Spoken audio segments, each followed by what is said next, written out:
अर्जुन ने शंका पूछी कि ऐसा क्या है जिससे प्रयुक्त होकर के, जिसके साथ जुड़ करके, जिसमें रत होकर के पुरुष है, यह जो शक्तिमान पुरुष है, पुरुष शब्द में ही शक्ति भी आ रही है। यहां जो पुरुष शब्द का प्रयोग है वो स्त्री और पुरुष उस लिंग अर्थ में नहीं है। यहां प्रकृति और पुरुष इस भेद को लेकर के बात हुई। भगवान श्री कृष्ण ने पहले बुद्धि भेद नहीं करना चाहिए, और इसलिए कर्म जो है वो ज्ञानी और अज्ञानी दोनों के लिए आवश्यक है। ज्ञानी हो चाहे अज्ञानी हो, दोनों के लिए कर्म आवश्यक है।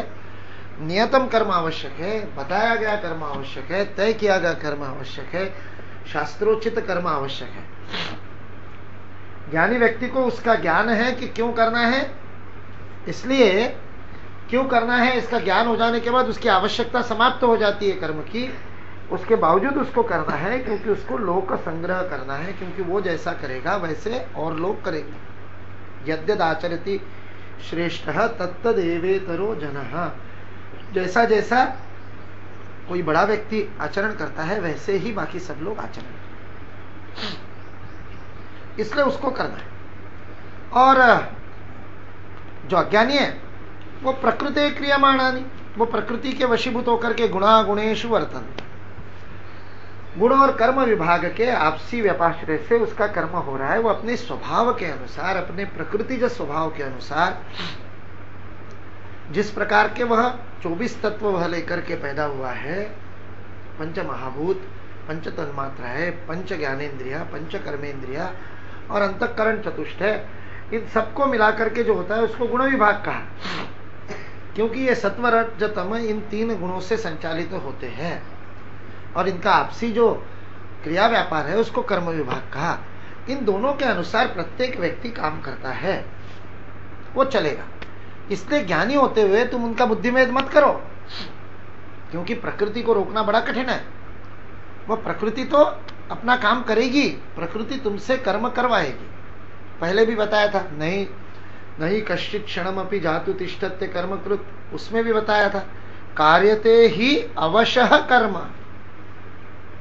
प्रकृति के कारण अवश्य होकर के, विवश होकर के तुम कर्म करोगे, इसलिए जानबूझ करके। उसी को बताते हुए इसलिए अर्जुन ने प्रश्न पूछा, ये प्रकृति को रोकना ही तो पुरुष का काम है ना, इस प्रकृति पर नियंत्रण करना यही तो पुरुष का काम है ना। पुरुष और प्रकृति का आपसी संबंध ही इसके लिए है, और पौरुष इसी में है कि वह प्रकृति के वशीभूत होकर के काम ना करे। इसी को तो पराक्रम कहते, जो मन में आया वो कर लिया, इसमें कहां पराक्रम है। पराक्रम तो तब है जब प्रकृति को रोक सके और उसको इच्छित लक्ष्य के तरफ अपनी ऊर्जा को ले जा सके। लेकिन हम देखते हैं कि ऐसा ये पुरुष जिसके अंदर इस प्रकृति को रोकने की क्षमता होते हुए भी किस बात से प्रयुक्त होकर के वह बिना चाहे अनिच्छन्नपि, बिना इच्छा के वह बलादिव नियोजितः पापम चरति, बलपूर्वक उसको उसमें धक्का दिया जा रहा है, इस प्रकार से पाप का आचरण करता है। ऐसा क्या है? तो भगवान श्री कृष्ण ने बताया, एक शब्द में उत्तर दिया, काम एषा।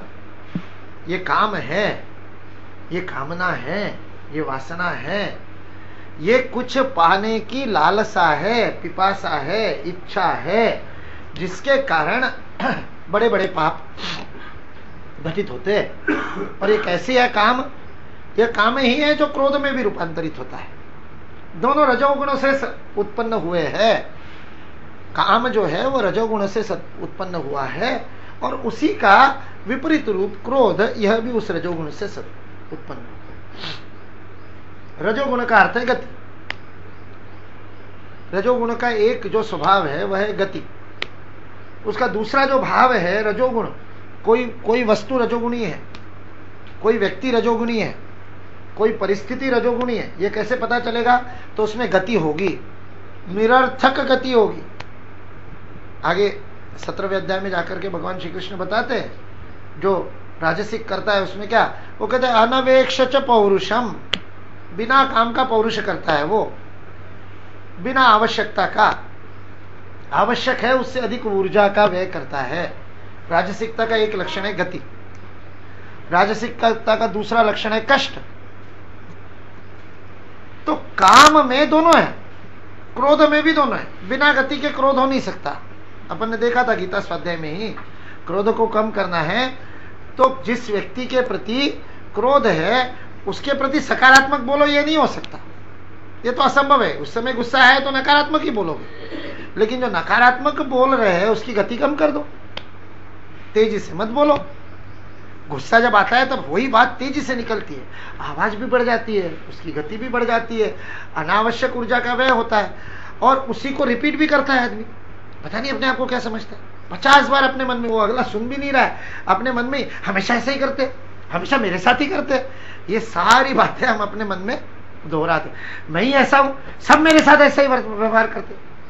और ये बात प्रचंड गति से चल रही है।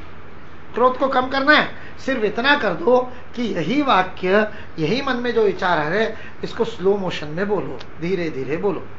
पता नहीं अपने आप को क्या समझ, देखो हंसी आ गई ना, पता नहीं, क्रोध रह नहीं सकता, बिना गति के क्रोध नहीं रह सकता। रजोगुण समुद्भवः। वैसे ही काम का भी है, काम का आवेग भी गति से ही होता है। कष्ट और गति दोनों है। क्रोध करके कोई आज तक सुखी नहीं हुआ, कोई व्यक्ति, आप अपने जीवन में देख लो। जिस समय गुस्सा आता है उसके बाद वो गुस्से की सिचुएशन खत्म हो गई, जिस व्यक्ति पे गुस्सा किया वो चला गया, वो अब अपने सामने भी नहीं है, उसके बाद हमारी क्या स्थिति होती है। गति और कष्ट ये दोनों है रजोगुण में, ये होंगे ही, इसके बिना हो नहीं सकता। वही काम की भी वही स्थिति है। काम भी इन दोनों गति और आवेग और उसके साथ में प्रचंड आवेग, प्रचंड गति, आवेश और उसके बाद में कष्ट, ये दोनों काम में भी है। ऐसा ये जो काम है, यह काम ही सबसे बड़ा तुम्हारा शत्रु है। क्यों? क्योंकि उस श्लोक में उसको दो बातें बोली। महाशनो महापापमा, ये कैसा है?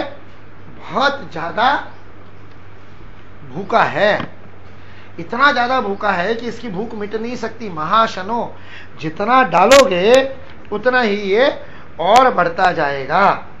और महापापमा है, पाप को उद्युत करने वाला है। इस काम के कारण ही सारे पाप होते हैं। पाप की 3 परिभाषाएं कल हमने देखी थी। पहली परिभाषा थी, जो अधिक लोगों का भला करे, कल्याण करे, वह पुण्य है। जो कष्ट दे वह पाप है।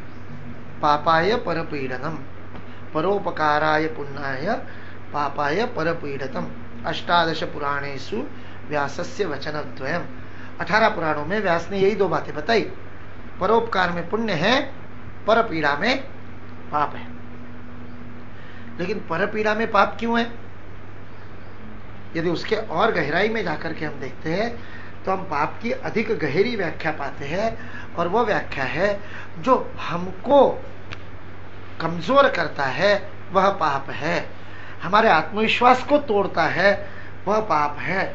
जो हमको हमारी ही नजर में गिरा देता है, जो हमारा मूल्यांकन न्यून कर देता है, कम कर देता है, नकारात्मक कर देता है, हम अपने ही सामने गड़बड़ हो जाते हैं, ऐसा जो है वो पाप है।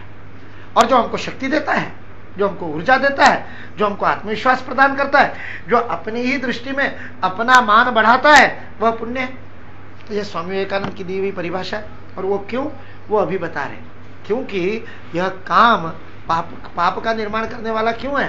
क्योंकि वह आपके ज्ञान को आवृत कर देता है। जिस प्रकार धूल से, मैल से दर्पण, शीशा, आईना आवृत हो जाता है, ढक जाता है, तो उसके बाद में वो अपना काम नहीं कर पाता, प्रतिबिंब नहीं दिखा पाता है। जिस प्रकार से धुएं से घिर जाने के बाद में अग्नि अपना काम नहीं कर पाता है।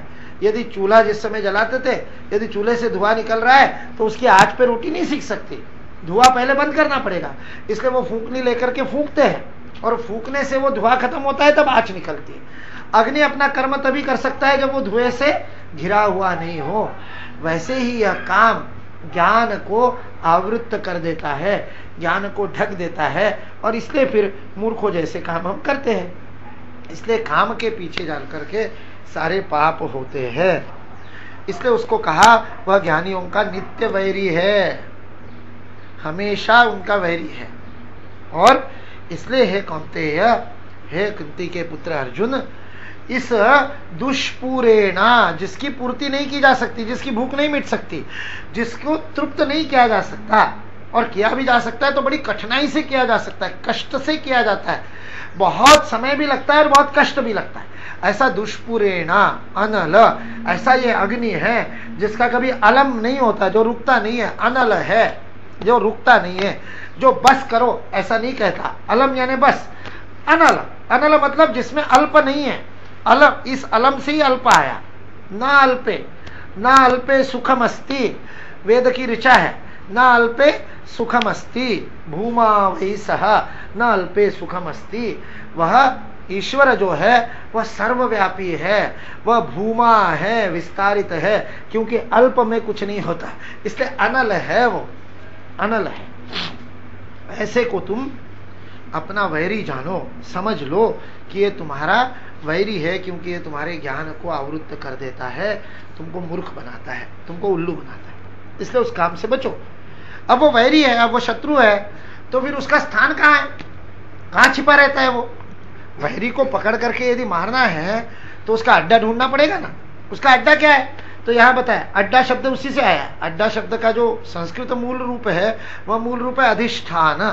अधिष्ठान मतलब जहां लोग होते हैं, जहां रहते हैं, इकट्ठे होते हैं, बैठते हैं, उसको कहते हैं अधिष्ठान, जो आधार प्रदान करता है। तो फलाने कार्य का अधिष्ठान क्या है, यानी कहां पर उस कार्य को आधार प्राप्त होता है। तो वैसे इस काम का अधिष्ठान क्या है? तो भगवान श्री कृष्ण ने कहा सब कुछ है, इंद्रिय है, मन है, बुद्धि है, ये तीनों इंद्रियाणि मनोबुद्धि तस्या अधिष्ठानम उच्यते।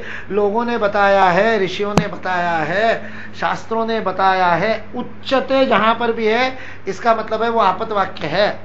आपद वाक्य मतलब शास्त्र वाक्य है, शास्त्र वाक्य को आप्त वाक्य कहा जाता है, आप्त वाक्य कहा जाता है। मेरे अपना मान करके जो बताता है, पिता पुत्र को सलाह देता है, वैसे ऋषि हमको देते हैं, ऐसा मान करके वेदों की ऋचाओं को, शास्त्र को आप्त वाक्य कहा जाता है। तो ये आप्त वाक्य, उच्चते मतलब वो आप्त वाक्य, ऐसा बताया गया।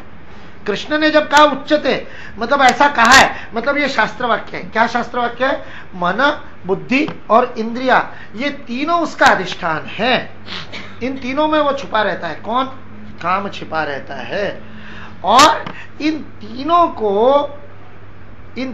को के द्वारा, तीनों के अधिष्ठान के द्वारा ज्ञानम आवृत्य, ज्ञान को ढक देता है, ज्ञान को ढक करके और उसको हमसे अलग कर देता है। फिर वो इतना विवेकी, इतना ज्ञानी व्यक्ति होगा, लेकिन उस समय काम के वशीभूत होने से वो अपना सारा ज्ञान भूल जाता है, सारा ज्ञान भूल जाता है। और उस ज्ञान के आवृत्त होने से वह, उसका जो देहिनम है, उसका जो देहिनम है, देहिनम हमने देखा है पूरे दूसरे अध्याय में भगवान श्री कृष्ण ने जो नित्य, सर्वगतः, स्थाणु, अचल, शाश्वत, सनातन, ऐसा जो हमारा परमात्म स्वरूप है, उस आत्म स्वरूप को भगवान श्री कृष्ण ने कहीं पर भी आत्मा शब्द से प्रयोग नहीं किया, कोई संज्ञा दी नहीं, उसको हमेशा विशेषणों से या सर्वनाम से प्रयोग किया। यहां भी वो कंटिन्यू हो रहा है, यहां भी आत्मा नहीं कहा उसको, यहां भी उसको कहा वह देहिनः, वह देह को धारण करने वाला। वो क्या हो जाता है? विमोहित हो जाता है, विमोहित हो जाता है। विमोहित मतलब क्या? भ्रमित हो जाता है।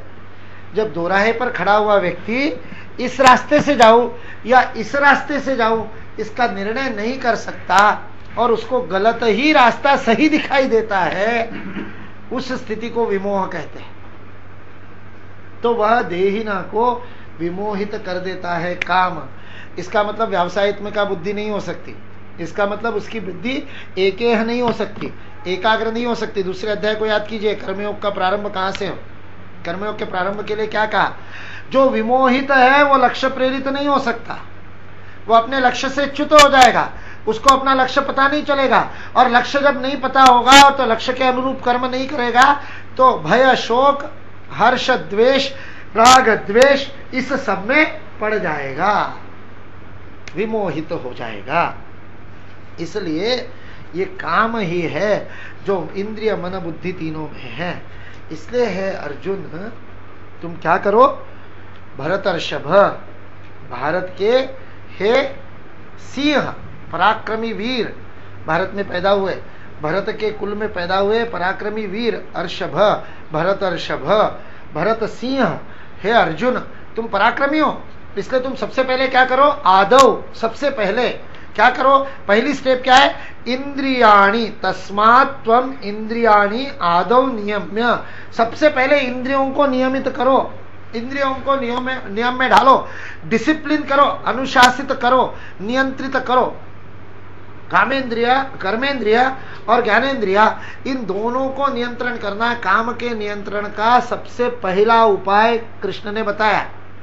अधिष्ठान बनाए तीनों, शरीर ने, इंद्रिय, मन, बुद्धि, तीनों उसके अधिष्ठान है। लेकिन प्रयोग जब उसको रोकने का उपाय बताना शुरू किया तो कहा आदौ, पहले, आदौ नियम्य, किसको, तस्मात् त्वम इंद्रियाणि, इंद्रियों को सबसे पहले नियम दो।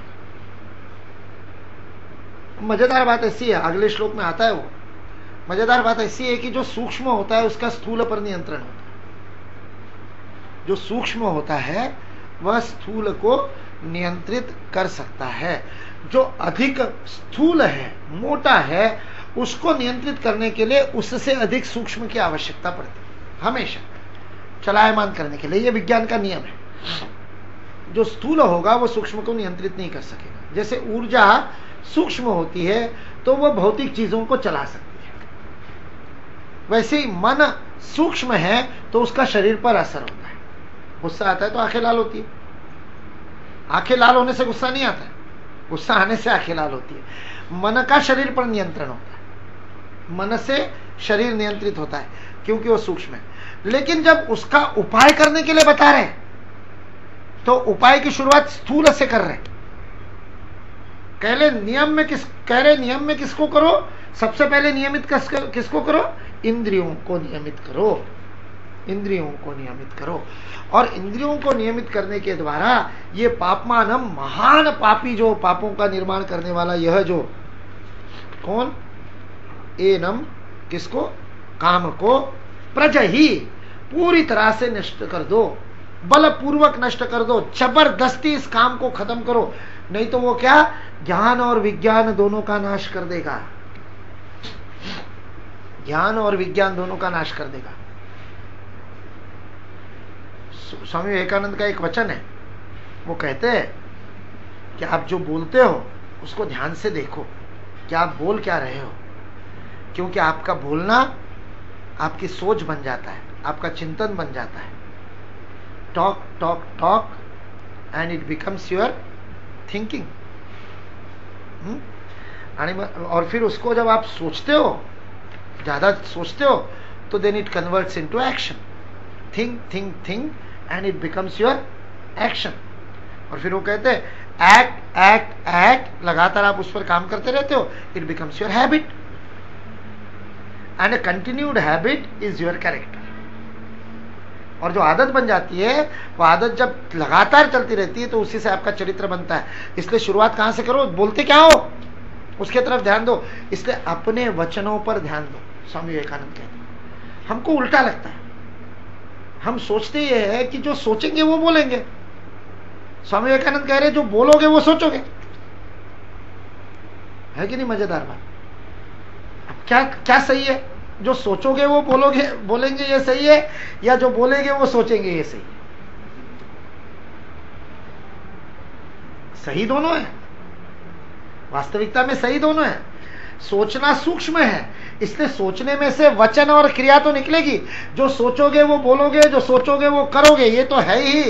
लेकिन सोचना सूक्ष्म होने के कारण उसको नियंत्रित करना कठिन है, लेकिन बोलना स्पष्ट होने से, प्रत्यक्ष होने से उसको नियंत्रित करना आसान है। इसलिए उपनिषद में उदाहरण देते हैं, यानी उस समय भी पतंग उड़ाई जाती होगी, क्योंकि पतंग का उदाहरण देते हैं। वो कहते हैं जब पतंग आप उड़ा रहे हो तो वो पतंग जो है वो तो आपका मन है, और वो जो पतंग, जो मन रूपी पतंग जो हवा में उड़ रही है, तो उसको जब हवा मिल जाती है, तब वो हवा मिलती है तो वो पतंग आपको खींचती है। वो ऋषि पूछता है अपने शिष्य को, गुरु पूछता है अपने शिष्य को, बता पतंग धागे को खींचती है या धागा पतंग को खींचता है? तो वो कहता है धागे के बिना तो पतंग को नहीं उड़ा सकते, धागा ही पतंग को उड़ाता है। बोले धागा पतंग को उड़ाता है, ये बात तो सही है, लेकिन जब हवा लग जाती है तब क्या होता है? तब बोले फिर पतंग धागे को खींचती है। तो अब तुमको पतंग को नियंत्रित करना है, पतंग को दिशा देनी है। तुम चाहते हो पतंग को राइट में मुड़ो, दाहिने तरफ मुड़ो, क्या होगा? कैसे मुड़ोगे पतंग को? तुम्हारा हाथ तो पतंग तक पहुंचेगा नहीं। तो फिर क्या करोगे? तो बोले उस धागे को मोड़ेंगे, धागे को दिशा देंगे तो पतंग मुड़ेगी। धागे से पतंग का नियंत्रण होता है। वास्तविकता में पतंग धागे को खींच रही है, लेकिन धागे से पतंग का नियंत्रण कर सकते हैं। प्रश्नोपनिषद में आता है ये उदाहरण मन और प्राण के संबंधों को लेकर के। वो कहते हैं धागा प्राण के समान है, इसलिए प्राणायाम के द्वारा मन का नियंत्रण किया जा सकता है। जबकि प्राण स्थूल है, मन सूक्ष्म है।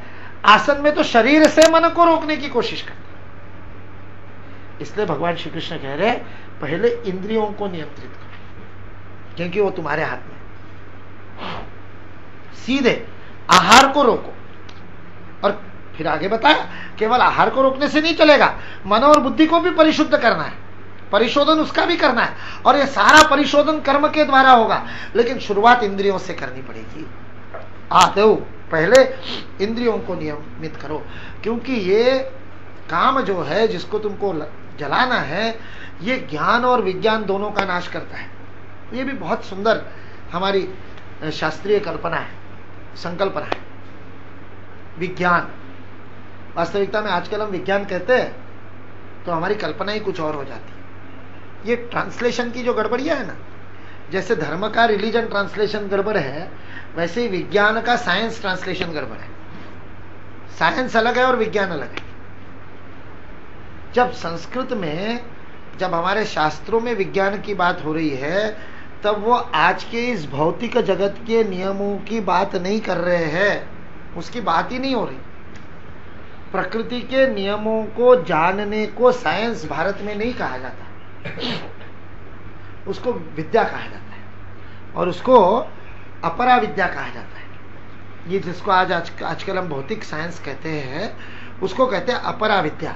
प्रकृति आपस में कैसे व्यवहार कर रही है, उसके नियमों को समझना और समझाना, उसको कहा गया ये शूद्र प्रकार की विद्या है, लौकिक प्रकार की विद्या है, इसलिए उसको कहा अपरा विद्या है।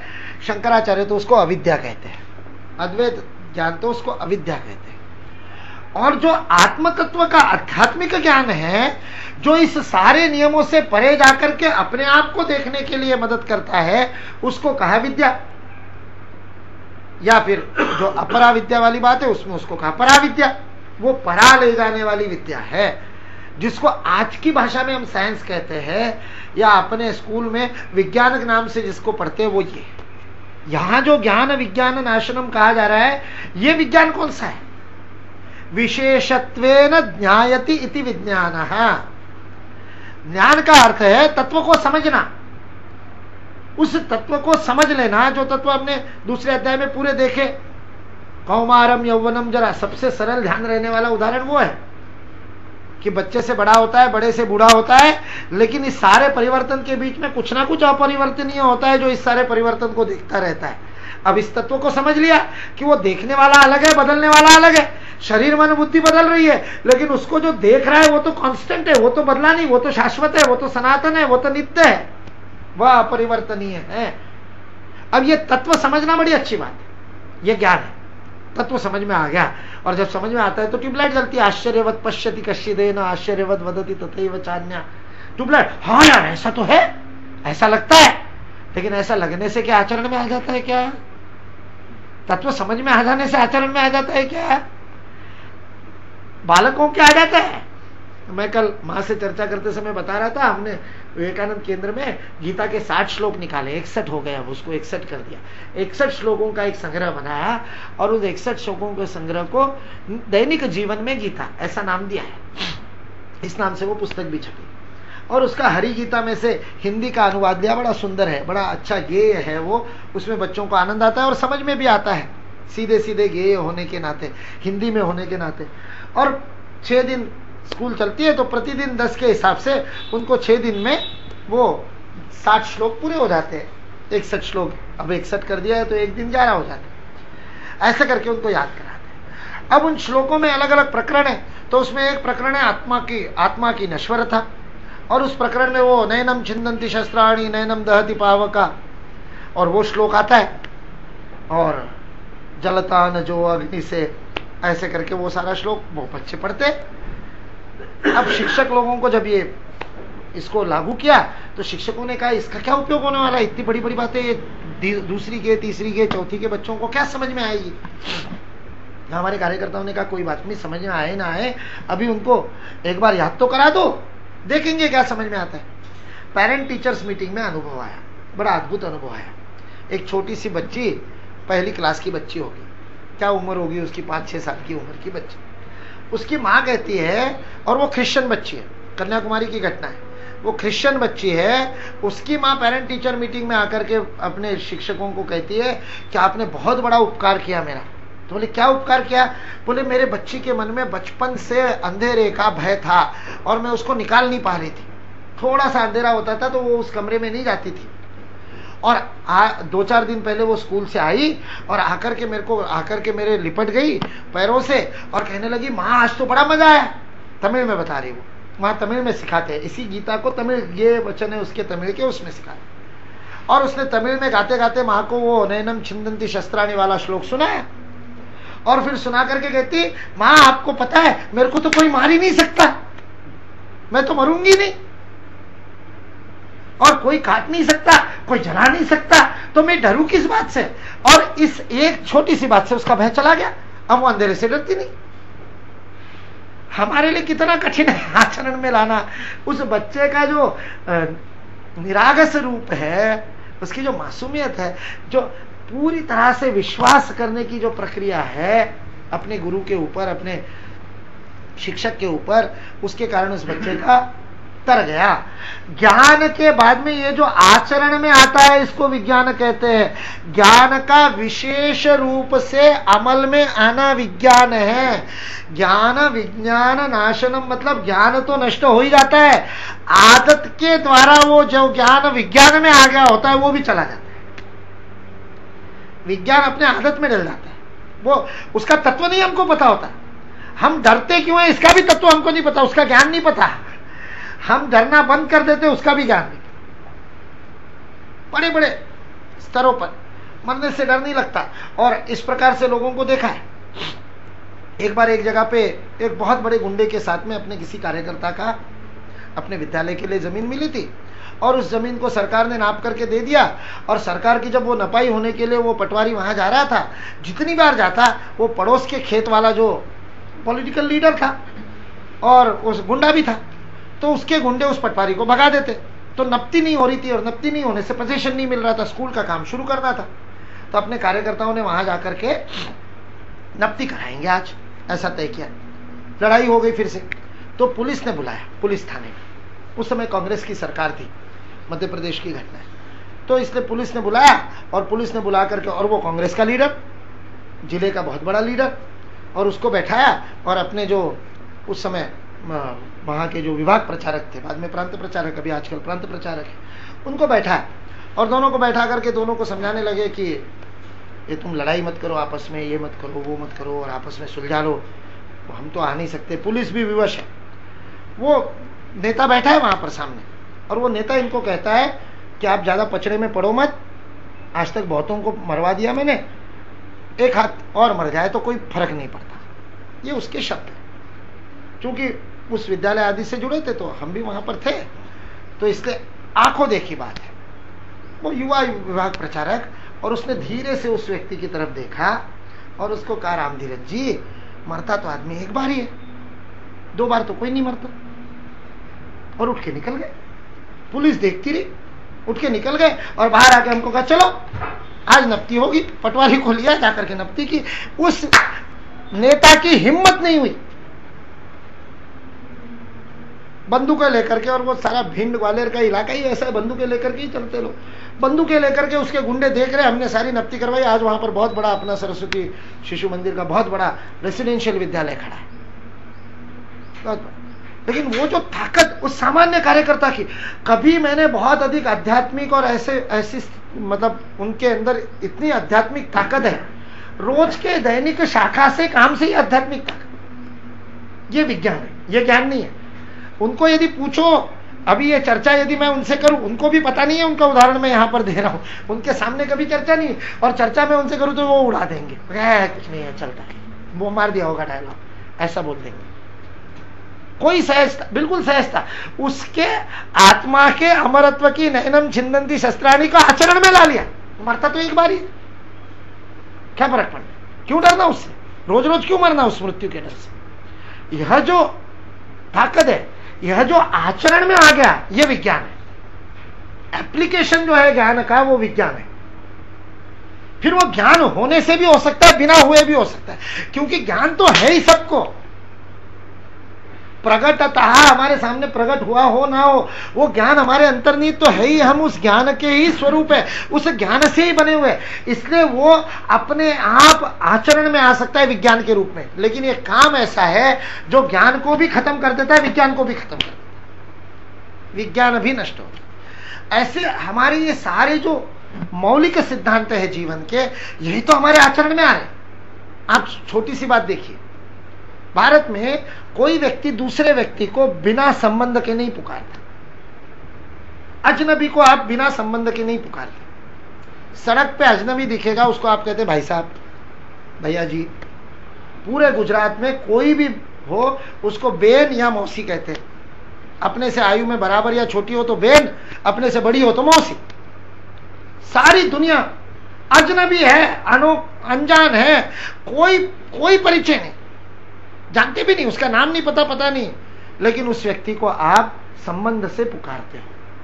ये कितना बड़ा एकात्म तत्व है, कितना बड़ा ज्ञान है जो विज्ञान में आ गया। ये विज्ञान है। हमारे जो सारी सामाजिक परंपराएं वो विज्ञान है, क्योंकि वो ज्ञान को एप्लीकेशन में लाती है। छोटी सी बात में, रोज गाय को रोटी खिलाना, छोटी सी बात में कितने बड़े ज्ञान को हमने आचरण का भाग बना दिया, विज्ञानम। तो ये कहता है ये काम जो है वो ज्ञान और विज्ञान दोनों को नष्ट करने वाला है, इसलिए इसको तो प्रज ही, जबरदस्ती से इसको खत्म कर। प्रज ही, केवल जही नहीं, पहले जहातीय, बुद्धि युक्तो जहातीय, ये सारे शब्द प्रयोग किए। यहां पर जब काम की बात आई तो प्रज ही, ढंग से ठोक के ठीक करो उसको, वो ठोक के ही ठीक होता है। रामकृष्ण परमहंस को किसी ने पूछा आदत को कैसे ठीक करेंगे, तो वो कहते हैं कि कोई यदि बैल हो और उस बैल के कान में हवा चली जाए और फिर वो आपके नियंत्रण से बाहर हो जाए, तो क्या करता है उस बैल को संभालने वाला व्यक्ति? वो तो भागेगा, वो तो मानेगा नहीं, तो क्या करेगा? तो बोले फिर तो उसको डंडे से मारना पड़ता है। बोले मारना पड़ता है ना, वैसे ही बोले ये इंद्रिया डंडे से ही मानती है, बिना डंडे के नहीं मानती, इसको दंड देना पड़ता है। इंद्रियाणो नियम्य, इंद्रिया पहले आदौ नियम्य, पहले उनको नियमित करो, उनको अनुशासित करो। इसका तरीका भगवान श्री कृष्ण ने बताया कि पहले इन इंद्रियों को कंट्रोल करो, और इनको तो प्रज ही जबरदस्ती करना पड़ता है, बलपूर्वक करना पड़ता है, बलपूर्वक इन इंद्रियों का नियंत्रण करना पड़ता है। लेकिन केवल इंद्रियों का नियंत्रण करके काम नहीं चलेगा। भगवान श्री कृष्ण बता रहे कि इंद्रिया तो शरीर से परे है, स्थूल शरीर से इंद्रिया परे है, इंद्रियों से मन परे है, मन से परे बुद्धि है, और बुद्धि से परे वह है सह।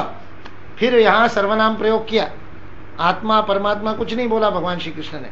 बुद्धि से परे वो है, वो कौन? देहिनः नित्य सर्वगत अचल स्थाणु, जितना दूसरे अध्याय में वर्णन किया, वह बुद्धि से भी परे है। क्रम बता दिया। इंद्रिया परे है, किससे परे है? इस शरीर से इंद्रिया परे है।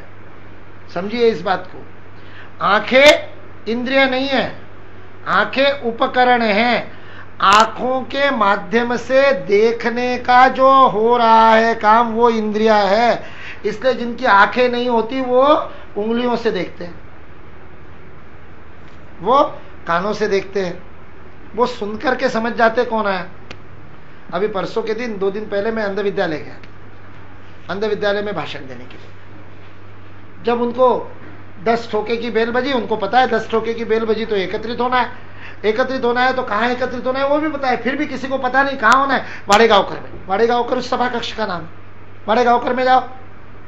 सारे बच्चे बिना चूके सीढ़ी चढ़ करके ऊपर की मंजिल पर जाकर के बैठ रहे, दौड़ दौड़ करके जा रहे। आप दूर से उनको देखोगे आपको लगेगा नहीं वो अंधे, कहीं कोई गिर नहीं रहा, कहीं कोई एक दूसरे से टकरा नहीं रहा। और ये केवल बालकों की बात नहीं, हम लोग माँ पिताजी के साथ हम लोग गुजरात में गए थे, भाबर करके गौशाला है, अद्भुत गौशाला है, इतनी सुंदर गौशाला है। उस गौशाला में हॉस्पिटल है वो गायों का, उनके पास एम्बुलेंस है, और आसपास के 30-40 किलोमीटर में किसी भी गाय का एक्सीडेंट आदि होता है तो लेकर के वहां आते हैं। उसमें अलग अलग वार्ड है, उस गौशाला में गायों के अलग अलग वार्ड है, कैंसर वार्ड अलग है, ऑर्थोपेडिक वार्ड अलग है, अलग अलग सब जगह से यूरिन से रिलेटेड जितने हैं उसका वार्ड अलग है, सारे वार्ड अलग है। उसमें एक वार्ड है जो अंधी गायों का वार्ड है, प्रज्ञाचक्षु। और उस वार्ड के अंदर जब हम गए 60-70 गायें थी, और वहां गायों को बांधते नहीं। उस पूरी भाबर की गौशाला में 12,000 गायें हैं, एक भी रस्सी का टुकड़ा नहीं मिला, ना ही एक डंडा मिला। ना गायों को मारना पड़ता है, ना बांधना पड़ता है, ना इतनी सुंदर सफाई वहां पर कि ना एक मक्खी मिली हमको वहां पर। इतना अद्भुत सुंदर गौशाला, देखने लायक गौशाला, बहुत ही सुंदर। और वो गायों के, अंधी गायों के वार्ड में जब हम गए, 60-70 गाय, उनके बीच में हम चल रहे। अब उन्होंने बाहर लिखा ही था कि ये प्रज्ञाचक्षु गाय है, तो ये अंधी गाय है, हमको पता था। तो हम लोग तो डर रहे थे कि ये गाय कुछ नहीं करे, लेकिन उन गायों को बराबर सेंस था। वो गाय एक दूसरे से भी बिना टकराए बराबर जाकर के अपने पानी के स्थान पर, अपने खाने के स्थान पर, वो एक दूसरे से भी नहीं टकराती। हम उनके बीच में चल रहे थे, हमको भी किसी गाय ने कोई ना सींग मारा ना धक्का दिया। यानी आंखें नहीं है पर चक्षुवेंद्रिय नहीं है, ऐसा नहीं है। उसे इंद्रिय का काम किसी और इंद्रिय से ले लेता है। इसलिए इंद्रिया शरीर से परे है, सूक्ष्म है। इसलिए उन इंद्रियों का, शरीर का नियंत्रण करना इंद्रियों का नियंत्रण नहीं है, इंद्रियों का नियंत्रण करना। आंखें बंद कर देने से नहीं होगा, देखना बंद करना पड़ेगा। आंखें बंद करना नहीं, देखना बंद करना। क्या देख रहे हैं, कितना देख रहे हैं, इस आहार को रोकना, ऐसा इंद्रियों को रोकना। क्योंकि इंद्रियों के परे मन है, वो उससे सूक्ष्म है, और मन से सूक्ष्म बुद्धि है, और बुद्धि से सूक्ष्म वह नित्य सर्वगत, वह जो हमारा देही है, जिसने इस देह को धारण कर रखा है, वह जो तत्व है वह तत्व है। इसलिए भगवान श्री कृष्ण बता रहे, शुरुआत बताई उन्होंने इंद्रियों को नियंत्रित करो, और फाइनल उसका बता दिया फाइनल श्लोक में, एवं बुद्धे परम बुद्धवा। इसलिए इधर से तो इंद्रियों को नियंत्रित करो, नियमित करो, डिसिप्लिन करो, उनको अनुशासन में रखो। अनुशासन में रखने के 2 तरीके हैं। अनुशासन में रखने का दो काम करने पड़ते हैं, तब अनुशासन में रहता है कोई भी चीज। व्यक्ति हो, बच्चा हो, जानवर हो, या अपनी इंद्रिया हो, उनको अनुशासन में रखना है तो 2 काम करने पड़ते हैं। 2 स्तरों पर अनुशासन होता है, टाइम एंड स्पेस, शारीरिक अनुशासन और समय का अनुशासन। इसलिए हमारी इंद्रियों को यदि हमने प्रशिक्षण दे दिया, एक तो मात्रा के रूप में, क्वांटिटी के रूप में, कितना करना है, क्या करना है, आहार कितना करना, और दूसरी उसकी समयावधि निश्चित कर दी। इसलिए अपने 24 घंटे में से कितने घंटे हमारा समय निश्चित होता है, किन किन चीजों का समय निश्चित होता है, कितना हमारा रूटीन फिक्स होता है, वो हमारे इंद्रियों को डिसिप्लिन करने का एक तरीका है। कब खाना खाते हैं, कब विश्राम करते हैं, कब जप करते हैं, कब, उसका यदि थोड़ा सा समय, मतलब वो एकदम मिनट टू मिनट फिक्स करने की जरूरत नहीं, लेकिन एक रेंज है। दोपहर का भोजन 12 से 1 के बीच में करते हैं, हाँ, तो वो इंद्रियों को प्रशिक्षण है। उसी समय मचलो तुम्हारे पेट में सिक्रीशन होने का वही टाइम है। दिन भर भूख लगी है, ये महाशनो नहीं होगा, फिर दिन भर खाता नहीं रहेगा, इंद्रिय। इसलिए इंद्रियों को समय का अनुशासन लगाना, उसके लिए दिनचर्या को व्यवस्थित करना, जितनी हमारी दिनचर्या व्यवस्थित होगी। और दूसरा, उसका जो अनुशासन लगाना है, वो अनुशासन की क्या आहार ले रहा है, इंद्रियों के आहार का अनुशासन। वो अनुशासन हमारे शास्त्रों के अनुसार गुण के आधार पर करना चाहिए। सात्विक, राजसिक, तामसिक, ये हमको पता होना चाहिए। तामसिक आहार नहीं करे, हमारी आंखें, हमारे कान तामसिक आहार नहीं करे। हमको पता नहीं, हम गाने सुनते हैं, फिल्मी गाने सुनते हैं, कब उसका कैसे मन पर परिणाम होगा पता नहीं, कोई भी गाने का। आज मैं कहीं गया था और वहां से वापस आया, तो वापस आने के बाद मैं गाना गुनगुना रहा हूं, अच्छा ही गाना गुनगुना रहा हूं, लेकिन अच्छा गाना, कविता गुनगुना रहा हूं, बचपन में कभी पढ़ी हुई कविता, और मैंने वो गुनगुनाना शुरू किया, मराठी की कविता वो भी, और मैंने गुनगुनाना शुरू किया। मुझे पता ही नहीं वो मेरे अंदर कैसे, मेरा सुन करके माँ ने गुनगुनाना शुरू कर दिया, उसको याद करना शुरू कर दिया। यानी वो गाना कैसे काम कर रहा है पता ही नहीं। और ये जो जितने फिल्मी गाने अपन टीवी के ऊपर देखते हैं, उन गानों के साथ तो दृश्य भी जुड़ा हुआ है, उस दृश्य की गंदगी भी उस गाने के स्वरों के साथ में और उसके आवाज के साथ में। आजकल ये फैशन कर पड़ा कि भजनों को फिल्मी गीतों पर कर दो, तो वो भजन थोड़ी ध्यान में आता है, वो फिल्मी गीत ही ध्यान में आता है भजन बजने से। और फिल्मी गीत ही ध्यान नहीं आएगा, वो फिल्मी दृश्य भी ध्यान में आएगा, तो सारा कचरा फिर से रिवाइव होता है।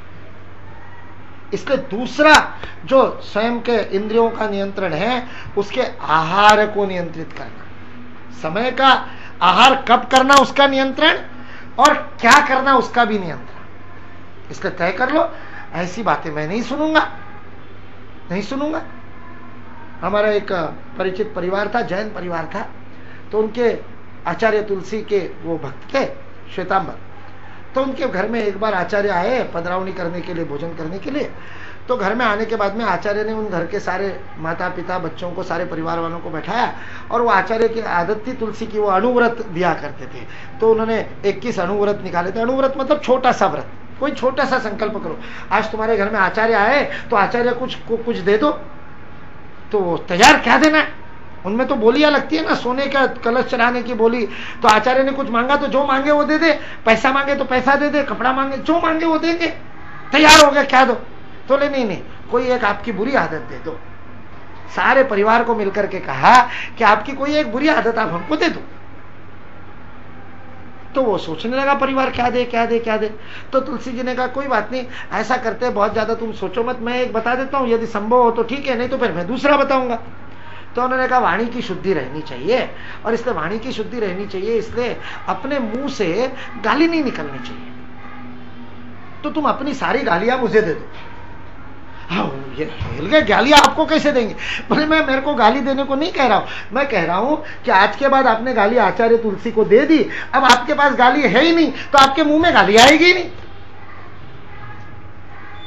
मेरे को ये कैसे पता चला कि उन्होंने ये अणुव्रत ले रखा है? जब उनके घर में कोई प्रसंग था, कोई पूजा आदि थी, तो उनके घर में मैं गया मिलने के लिए। तो वो बेटा और बेटी वो संस्कार वर्ग में आते थे, ध्रुव और शिवानी। तो वो भैया है मुकुल भैया है, तो बड़े खुश थे। तो वो ध्रुव ले जा करके एक एक से परिचय करा रहा था। फिर बड़े लोगों से परिचय होने लगा, तो उसने माँ को कहा कि आप परिचय कराओ, पिताजी को कहा कि आप परिचय कराओ। ऐसे कराते कराते कराते वो परिचय करा रहे थे सबसे। तो उनके एक जो शालक थे वो इंदौर से आए हुए थे, तो उन्होंने उनका परिचय कराते समय कहा कि ये मेरे पति का, मेरे पत्नी का भाई है, मेरी पत्नी का भाई है। पत्नी का नाम लेकर के उन्होंने कहा ध्रुव की माँ का भाई है। तो मैंने उनको कहा कि तो फिर आपका भी तो कुछ लगता होगा। बोले हाँ मेरे भी तो लगते हैं ना। तो फिर मैंने कहा आपने ऐसा क्यों संबंध बताया? तो बोले नहीं वो हमने तय कर रखा है। मेरे को समझ में नहीं आया। फिर बाद में मैंने जब उनके जो कजिन ब्रदर थे, वो बड़ा था, वो भी कार्य करता था, ध्रुव का जो ताऊ जी का बेटा था, उसको जब मैंने पूछा कि वरुण ये क्या है यार, ध्रुव के घर में ऐसा ऐसा प्रसंग हुआ था, इसका क्या अर्थ है? तब उसने बताया कि उन्होंने सारी गालियां दे दी, अब वो साला भी नहीं बोलते, अपने साले को साला नहीं बोलते, गालियां दे दी आचार्य को, तो साला गाली है, तो इसलिए मुंह में जीवा पर साला शब्द आएगा ही नहीं। इंद्रियों का नियंत्रण ये है, वो शब्द ही नहीं आएगा। इसलिए हम क्या सुनते हैं, क्या बोलते हैं? कर्मेंद्रिया और ज्ञानेंद्रिया, हम बैठे पैर हिल रहा है, हमको पता ही नहीं रहता। हाथ को इतनी आदतें लग जाती है, पता नहीं चलता। शुरुआत में मैं जब क्षीर भवानी गया था तो उसके बाद में मैंने वहां की परिस्थिति देख करके अंदर से जो मेरे को पीड़ा हुई, कष्ट हुआ कि जहां स्वामी विवेकानंद को मां ने दर्शन दिए वहां आज कोई हिंदू जा नहीं सकता। जब हमारे कार्यकर्ताओं ने जाकर के 2 अप्रैल 1992 को विवेक ज्योति प्रज्वलित की तो वहां का जो सरदार था, सीआरपीएफ का जो वहां का सुरक्षा करने वाला, वो सरदार के आंखों में आंसू आए। वो रोता रोता वो कमांडर कहता है उनको कि रमेश जी, जो हमारे लीडर थे हमारे ग्रुप के, कहते रमेश जी 2 साल में पहली बार किसी सिविलियन ने मां की पूजा की है।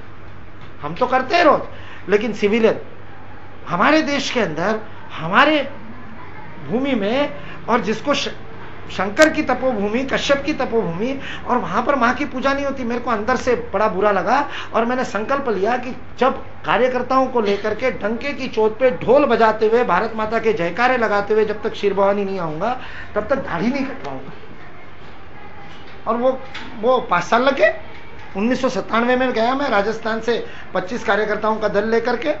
ये उमर अब्दुल्ला के, फारूक अब्दुल्ला के घर के आगे से रास्ता जाता है जो क्षीर भवानी जाता है, गांधारबल में इनका घर है। इनके घर के सामने बस रोकी, बस से बाहर निकाले, ढोल बजाते हुए खूब वंदे मातरम और भारत माता की जय पर नाच किया इनके घर के सामने।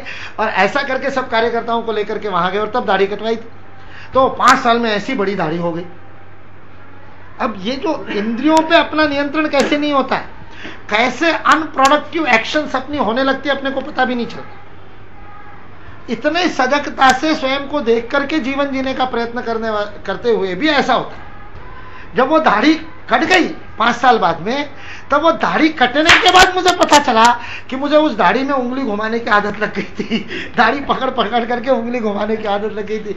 बाद में जब कार्यकर्ताओं से चेयर किया, उन्होंने कहा भैया हमको तो पता ही है, आप तो बौद्धिक देते समय भी ऐसा करते थे, भाषण में भी ऐसा करते थे, और जो लगातार वो दाढ़ी उंगली में समय। मेरे को तब पता चला जब दाढ़ी गायब हो गई और उंगली चालू है। अब उंगली जाती है और ऐसी होती तो ध्यान, तो ये क्या पागलपन है, ये क्या कर रहा हूं मैं। कर्मेंद्रियों का भी नियंत्रण हमको पता ही नहीं। किसी को आदत होती है बार बार बालों को ठीक करते हैं। एक वकील साहब थे, उनको आदत थी अपनी बटन को पकड़ते थे वो, और अद्भुत वकील, जबरदस्त, कोई हरा नहीं सके उनको किसी केस में। एक बार उनके विरोधी वकील को पता चल गया, उसने उस जहां पर उनका कोर्ट जाता था प्रेस होने के लिए, उस धोबी से साठगांठ कर लिया और उनका बटन काट दिया। उस दिन वकील साहब केस हार गए।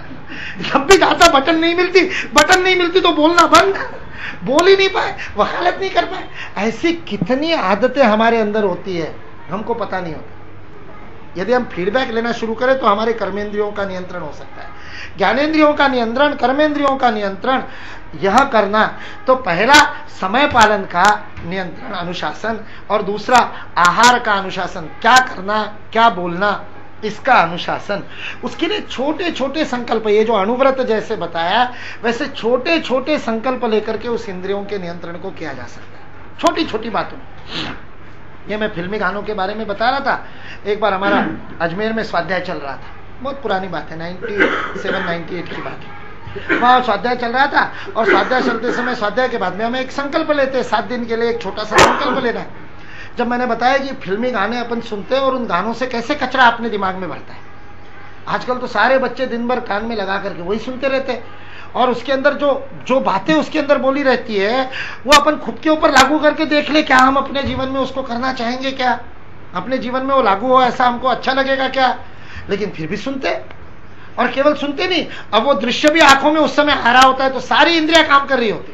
जब ये सारी बात बताई तो मैंने कहा यदि अपन संकल्प ले लेना तो ये गाने नहीं सुनने, हम केवल जो सकारात्मक चीजें, पॉजिटिव चीजें, जो हमको शक्ति देने वाली चीजें, ऐसी चीजों को कानों से सुनेंगे, फिल्टर लग जाएगा कानों में। तो संकल्प ले लिया। महीने 1.5 महीने बाद फिर मैं प्रवास में गया, फिर स्वाध्याय में बैठा था, तो एक बहना ने कहा कि मैंने पूछा क्या क्या संकल्प लिए थे, क्या हुआ, ऐसे ही सिंहावलोकन चल रहा था।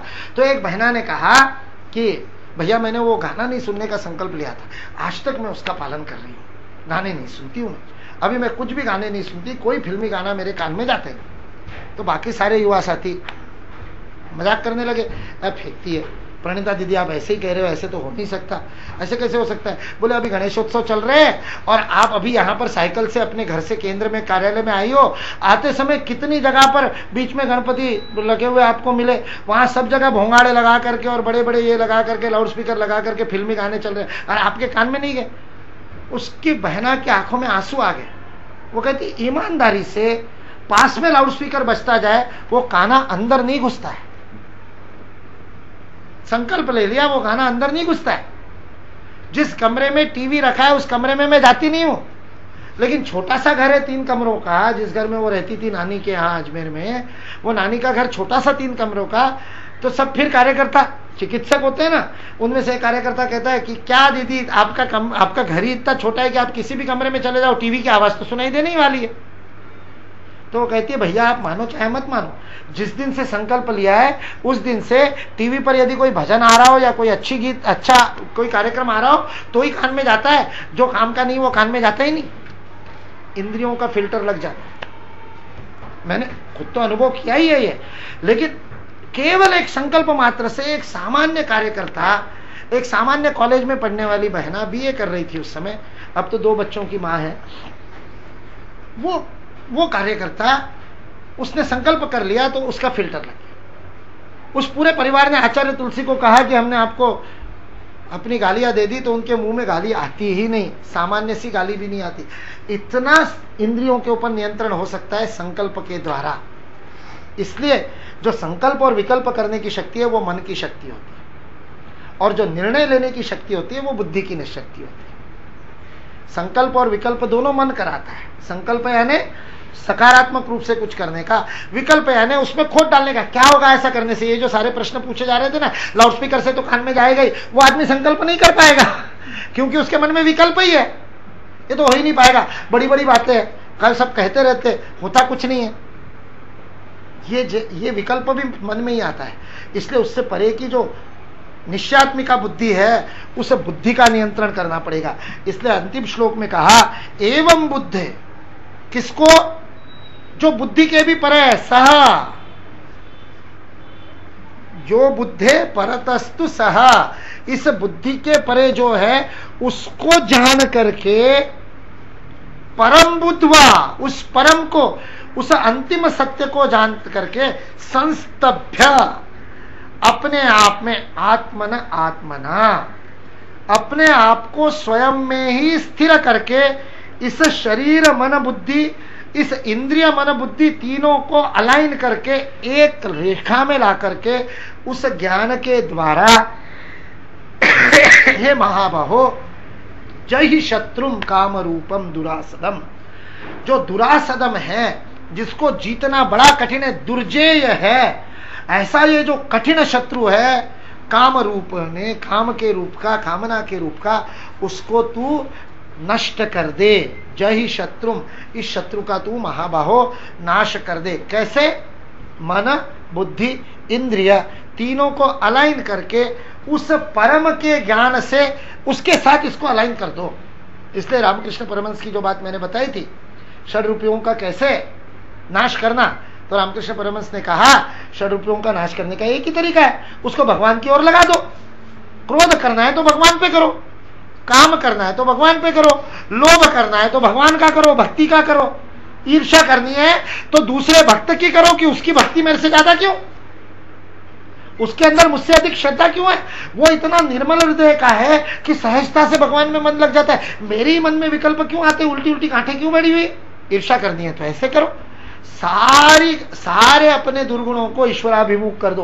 परम बुद्धवा, उस परम अपने उस अंदर के अंतर्यामी के प्रति जान करके इस काम रूप को, दुरासद काम रूप को जानो। इसलिए इंद्रियों को नियमित करना यह आदि बताया, और उसके बाद में बुद्धि मन और इंद्रिया तीनों को किस ओर लगाना, परम, उस परम तत्व की ओर लगाना, लक्ष्य की ओर लगाना।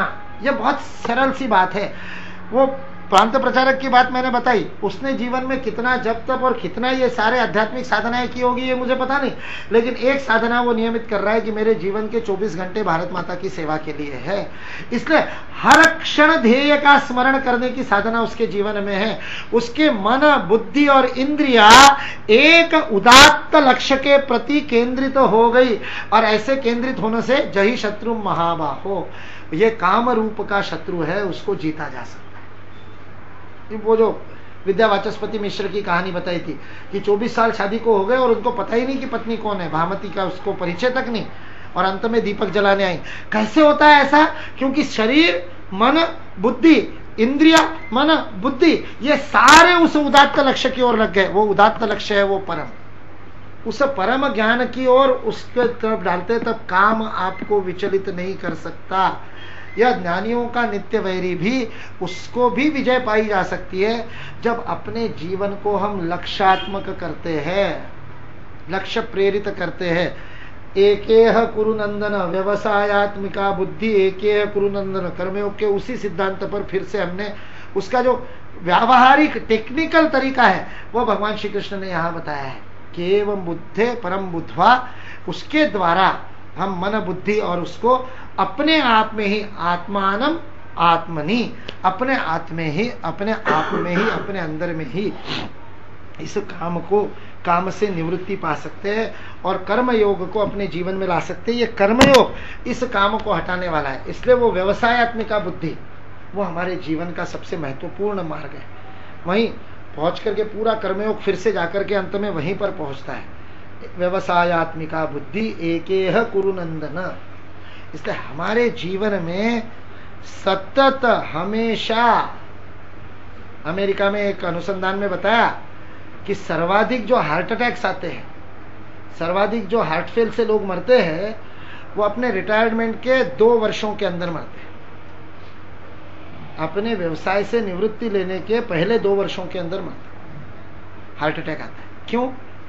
उस व्यवसाय में इतना ज्यादा उलझे हुए होते हैं, 12 घंटे 14 घंटे 16 घंटे उस व्यवसाय में लगाते हैं, और जैसे निवृत्त होते क्षणार्ध में जीवन लक्ष्यहीन हो जाता है।